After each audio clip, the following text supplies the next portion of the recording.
Welcome to Learning English from People. Father of AI died alone, Alan Turing. Imagine a man who helps win a great war. His ideas save millions of people. But after the war, his own country punishes him. They call him a criminal. This is the strange and sad story of Alan Turing. He was a hero, a genius, and the father of the modern computer. Alan Turing was born in London, England, on June 23, 1912. His parents worked for the British government in India, far away. So, Alan and his older brother, John, lived in England with another family. They did not see their parents very often. This made Alan very independent. He learned to think for himself from a young age. He was often quiet and liked to be alone. From his first days, Alan's mind was different. He loved to solve puzzles and look for patterns in the world. When he was a boy, he got a book called Natural Wonders Every Child Should Know. This book started his love for science. His teachers saw that he was special. One teacher said that Alan was not just smart, he was a genius. But being a genius was not always easy. In 1926, when he was 13, he went to a famous school called Sherborne. The school had strict rules. It cared more about subjects like Latin and history than science. Alan's love for science was seen as a problem. His headmaster wrote a letter to his parents. He said that Alan was wasting his time at the school if he only wanted to study science. Alan's first day at Sherborne showed his strong spirit. There was a big strike in the country, so no trains were running. But that did not stop Alan. He rode his bicycle for over 60 miles to get to school. He was all alone. This showed the world how determined he was. He would use that same strong will to solve some of the world's hardest problems. At Sherborne, Alan continued to study math and science on his own. He was learning things that were far ahead of his classes. He read and understood Albert Einstein's difficult ideas when he was only 16. But the most important part of his time at Sherborne was not a subject. It was a person. He became close friends with an older boy named Christopher Morecombe. Christopher was also brilliant and loved science. For the first time, Alan had a friend who understood him completely. They talked about science, space, and their dreams for the future. Alan felt a deep connection with Christopher. It was his first love. Then something terrible happened. In 1930, Christopher became very sick and died. Alan was heartbroken. His world felt empty without his best friend. This great sadness changed him, but it also made him stronger. He decided he had to continue the work in science that he and Christopher had planned to do together. The loss of his friend made Alan think about big questions. He wondered about the human mind. What is a person? Is there a spirit? Can a mind exist without a body? These questions stayed with him for the rest of his life. They would later become a very important part of his work on computers and intelligence. After Sherborne, Alan went to the famous King's College at Cambridge University. Here, he was free to study mathematics. He was happy and successful. He graduated with the highest honors. At just 22 years old, he was chosen to be a fellow of the college. This was a very important position for such a young man. It was at Cambridge that Alan had his most famous idea.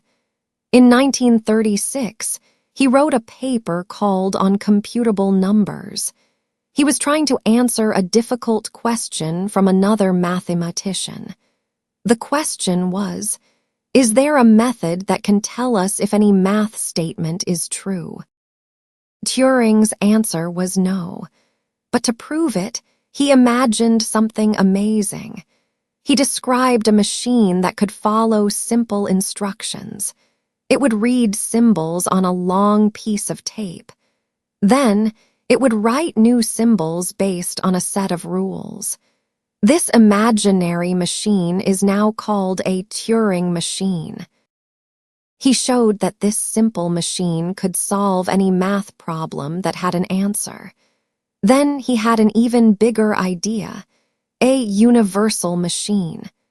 This one machine could be programmed to do the job of any other Turing machine. This was the idea for the modern, all-purpose computer. It was a machine that could run any program. With this one paper, Alan Turing created the field of computer science. After Cambridge, he went to America to study at Princeton University. He got his PhD there. One of the greatest mathematicians in the world, John von Neumann, offered him a job, but a war was starting in Europe. Alan felt he had to go home to help his country. When the Second World War began in 1939, Alan Turing started a new job. He went to work at a secret place called Bletchley Park. It was the center for Britain's codebreakers. Their job was to read the secret messages of the German army. This was a very, very difficult task. The Germans used a special machine called Enigma to send their messages. The Enigma machine changed every letter in a message, making it look like nonsense. The settings on the machine changed every day. There were millions and millions of possible settings. Finding the right one seemed impossible. Turing was put in charge of breaking the German Navy's Enigma codes. This was the most difficult code of all. The German Navy used their submarines to sink ships carrying food and supplies to Britain. Breaking their code was necessary to win the war. Turing had a brilliant idea. He designed a large machine called the bomb. The bomb was not a computer like we know today. It was an electrical machine built for one purpose, to find the daily Enigma settings. The bomb worked very fast. It checked thousands of possible settings every minute. When it found a possible answer, it would stop. Then the code breakers could test it. Turing's genius was not just in building machines. He also created new ways of thinking about the problem. He used statistics to guess parts of the code. This made the bomb's job much easier and faster. His work was so important that the other code breakers called his guide to Enigma the prof's book. Life at Bletchley Park was full of pressure, but it was also a place for strange and brilliant people like Alan. He was known as Prof and was famous for his unusual habits. For example, he chained his coffee mug to a radiator so nobody would steal it. In the summer, he sometimes wore a gas mask when he rode his bicycle to stop his allergies. His bicycle was also famous. The chain would fall off after a certain number of turns. Instead of fixing it, Alan counted the turns in his head. He would get off the bike just before the chain fell off and fix it by hand. This showed how his mind always looked for patterns, even in everyday problems.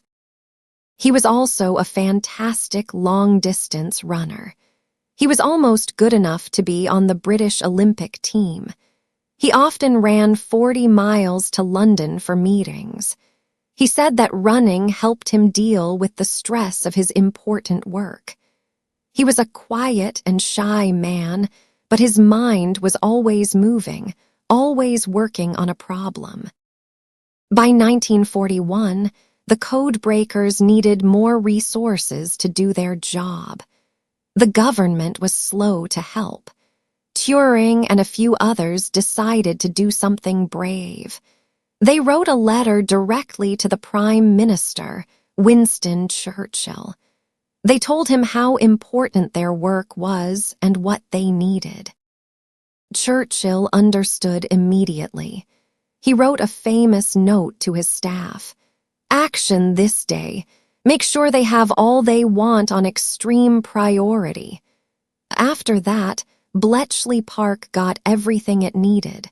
The number of bombs grew from 1 to over 200. The information from Bletchley Park was called Ultra. It was the biggest secret of the war. It helped the Allies know what the Germans were planning. Historians now say that the work of Alan Turing and his team shortened the war by more than 2 years.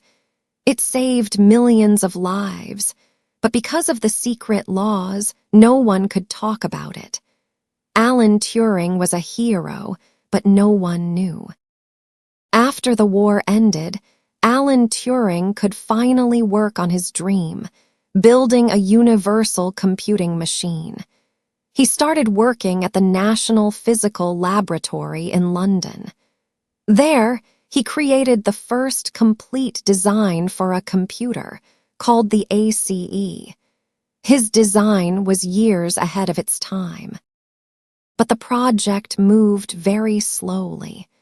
Many people did not understand his ideas, and because his work during the war was still a secret, he could not explain how he knew his ideas would work. Feeling frustrated, he left London and moved to the University of Manchester. In Manchester, he helped develop one of the world's first real computers, the Manchester Mark I. He was very excited about what these new machines could do. He even wrote the first programming guide, but he was already thinking about the next big question. In 1950, he wrote another famous paper. It was called Computing Machinery and Intelligence. In it, he asked a simple but powerful question: can machines think? To answer this, he created a test. We now call it the Turing test. The test is a game. A person sits in a room and types questions. The answers come from 2 other rooms. In one room is a person.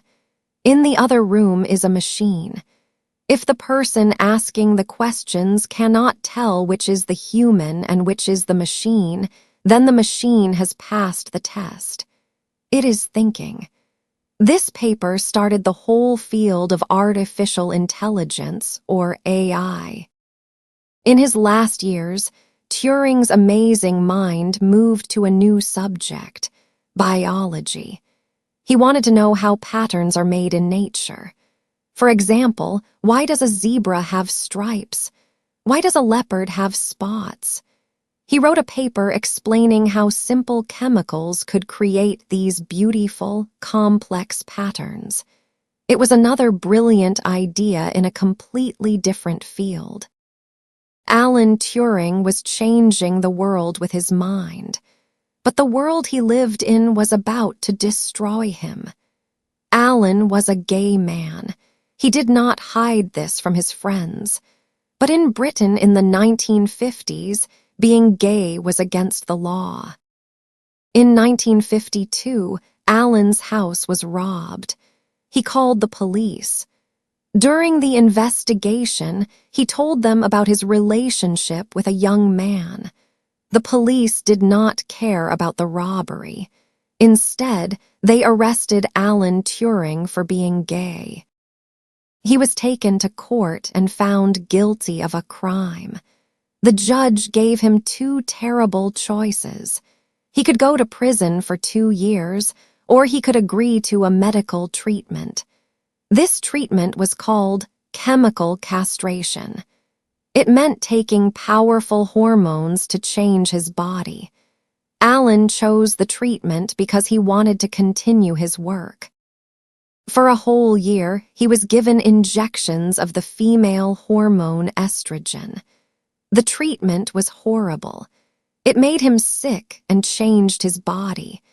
It was a cruel and unfair punishment for a man who had done nothing wrong. His criminal conviction ruined his career. The government took away his security clearance. He could no longer work on secret projects. Because he was gay, the government said he was a security risk. He was the man who had kept the country's biggest secret during the war. Now, his own country did not trust him. He was not even allowed to travel to the United States. He was treated like an enemy. On June 8, 1954, Alan Turing was found dead in his home. He was only 41 years old. The police said he had died from cyanide poisoning. There was a half-eaten apple next to his bed. They decided that he had killed himself. But his death is still a mystery. His mother always believed it was an accident. Alan did many science experiments in his home, and he was sometimes careless with chemicals. Some of his friends agreed. They said he seemed happy and had made plans for the future. Other people think he planned his death to look like an accident to protect his mother from more pain. Some even think he was acting out a scene from his favorite story, Snow White, with the poisoned apple.